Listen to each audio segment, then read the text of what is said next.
আসসালামু আলাইকুম, welcome to Fauzia's cooking show. আজকে আমি রান্না করেছি মোগলাই চিকেন। চিকেনটা রান্না করার জন্য লাগবে 1 টিস্পুন লাল মরিচের গুঁড়া, হাফ টিস্পুন হলুদের গুঁড়া, 1.5 টিস্পুন আদা পেস্ট, 1 টিস্পুন রসুন পেস্ট, আর লবণ দিব পরিমাণ মতো। দিয়ে দিচ্ছি 3 টেবিল স্পুন প্লেন ইয়োগার্ট। এখন সবগুলাকে একসাথে বেশ ভালো মতো মিক্স করে আধা ঘন্টার জন্য ঢেকে রেখে দিব।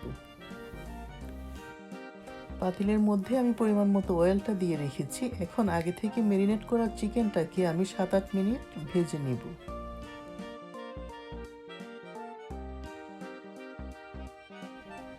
এখন আমি চিকেনগুলোকে উঠিয়ে নিচ্ছি।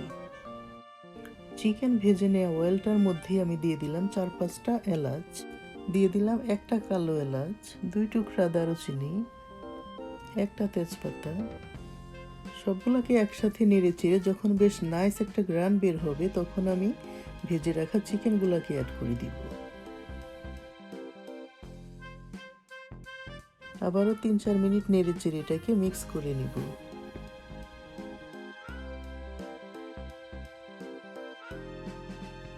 এখন দিয়ে দিব 1 টিস্পুন জিরার গুঁড়া,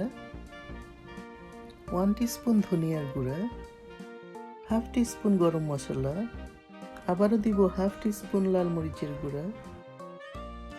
সবগুলোকে বেশ ভালো মতো নেড়ে চেড়ে এর সাথে আমি মিক্স করে দিব কাঠবাদাম পেস্ট। এটা 3 টেবিল স্পুন পরিমাণ, বাট পানিটা একটু বেশি পড়ে গিয়েছে যখন আমি পেস্ট করতেছিলাম। এখন দিয়ে দিব হাফ কাপ পরিমাণ পেঁয়াজ বেরেস্তা। সবগুলোকে বেশ ভালোভাবে নেড়ে চেড়ে এর জন্য আমি 5-7 মিনিটের জন্য আবারও ঢেকে দিব। এখন আমি দিয়ে দিব 1 কাপ পরিমাণ পানি। পানিটা দিয়ে নেড়ে চেড়ে মিক্স করে আবারও 5-7 মিনিটের জন্য এটাকে ঢেকে রাখবো। এখন আমি দিয়ে দিব 5-6টা কাঁচামরিচ।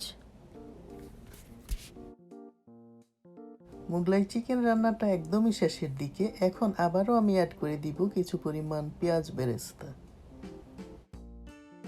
এট লাস্টে আমি অ্যাড করে দিব পরিমাণ মতো ক্রিম।